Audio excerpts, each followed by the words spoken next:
Yeah. All right. So the problem is when we come to the end of these sessions, usually people get bored, and you get to the end of the line so quick that any comment that you may give, you risk repeating the idea or repeating yourself so quickly. So I apologize, but here we go.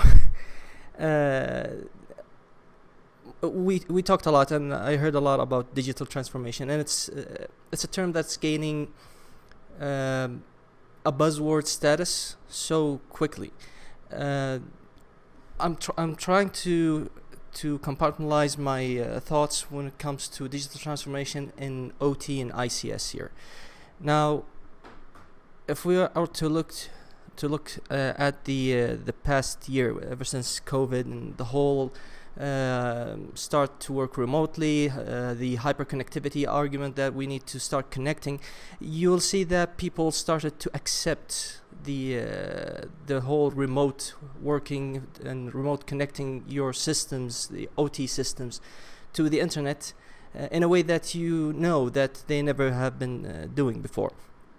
And that introduced the whole digital transformation into the ICS and OT environment in a much more expedited way. Now, when we're talking about is there a value? Of course there's a value. We're talking about operational values. You have your systems connected, your downtimes will be much less.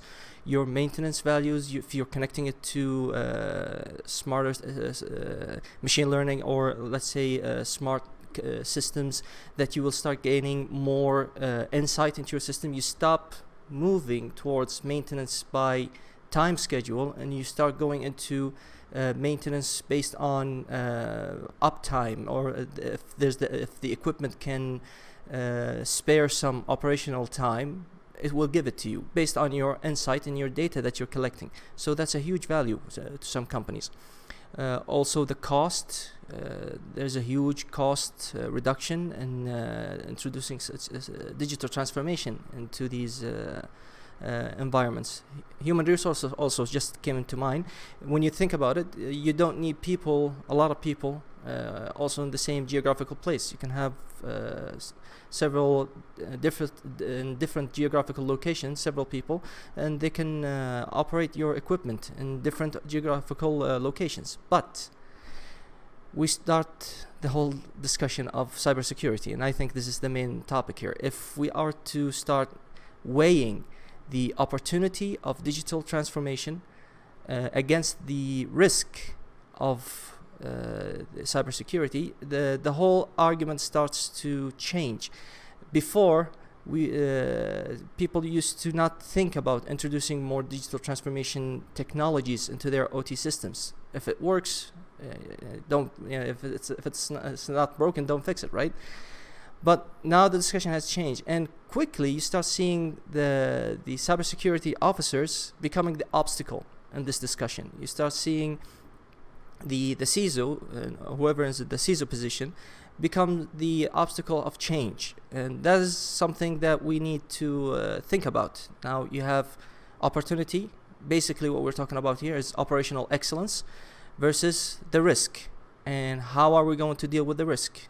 You need to communicate that if you're in a cybersecurity position, that the whole landscape that we are in is changing. The whole geopolitical discussion needs to be addressed. Your situational awareness of the systems and the adversaries around you needs to be addressed.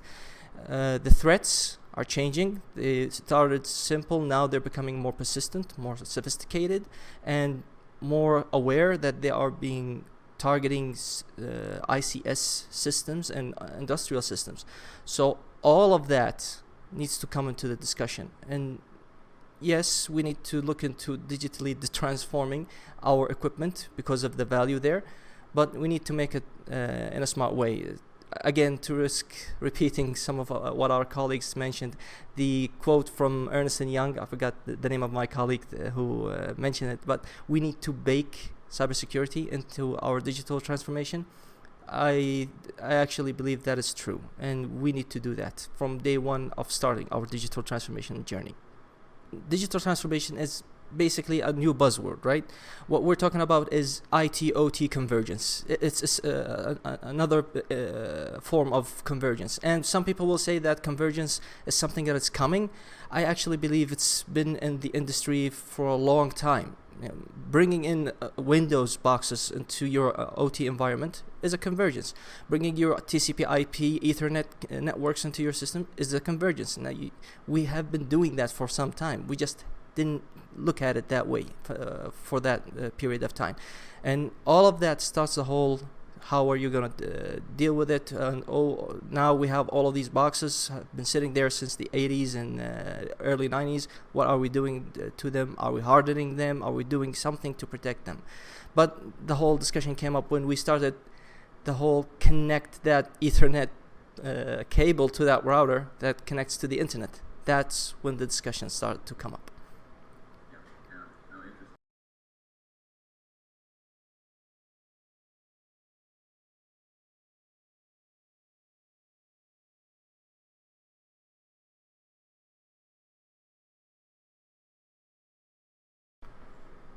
All right, so I'll try to tie it all together.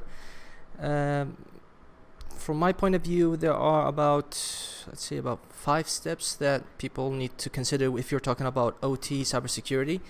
Uh, Step number 1 is going to be always, and again, taking the risk of sound like a cliche, that you need to have a strategy.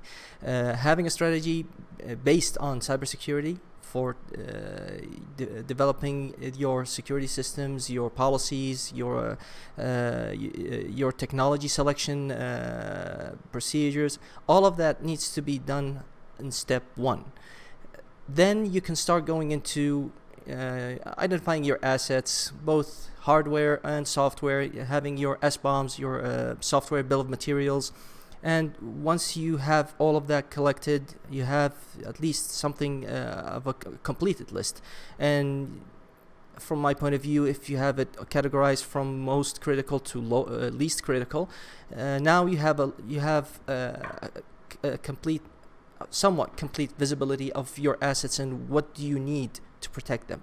Now, you have that, you need to go in the field, you need to have more like a risk assessment. Now that can be done more like assessing your systems, both from if something happens in a cyber domain and what are the physical consequences of such an event if it happens. So for example, if something happens to the controller of, for example, a gas turbine, or let's make it a little bit simpler. If something happens to a controller that controls a motor that feeds fuel into a gas turbine, what are the steps? What will happen? What are the chains, the chain of events that will could start, and what are the consequences? Is it just a unit shutdown? That's fine. You'll be losing some money. If it's an explosion and you might have life loss events, then yeah, we need to sit down and talk. Now, that's going to be a beginning of having something more like a collection management framework, where you start collecting all of the information of your hardware and software and what are the consequences of each attribute of that item, and then feeding that into something like an attack tree that you need to develop and understand. If such an attack, such an event happens, what's going to what are the chain events.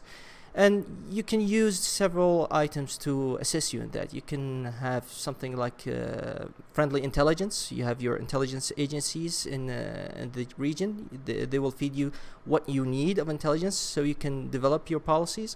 Situational awareness. You understand what's going on. What are you need to be aware of the attacks that are in the wild. So I understand if, for example, if I have an OPC server, what are the attacks that could impact me in the field, whether am I a target or not. I could be just a victim of chance. So something like a Havoc's attack could be a risk. And also awareness of the domains, expertise, you can use that. Now all that ties into risk assessment and understanding your scenarios. Once you know that, then you can start picking your controls that you're going to be deploying based on your risk appetite, of course, and your financial requirements. Now that is a whole other discussion. You need to sit with your management and see what can you squeeze out of them. And to tell the truth, most management nowadays, they understand the risk, and now we don't have any excuses. We used to love taking them as an excuse. Now we don't have any excuses, and it's up for the professionals to understand where should we start putting our controls. Now, after that is the last step, which is basically rinse and repeat. GRC, look in your compliance, look at your assets, and repeat the previous step. Unless something shows up, something different, then you need to go back to the risk assessment phase. Just moving in between these 5 steps, I would say you'll have something of a complete and a closed loop workflow that you can really cover most of your bases with. So yeah, I would say in a nutshell, that's well, at least that's what I would do. Great. No, I think it's fantastic. Very solid advice. And I know we're kind of bumping up here into our timeline, so I'll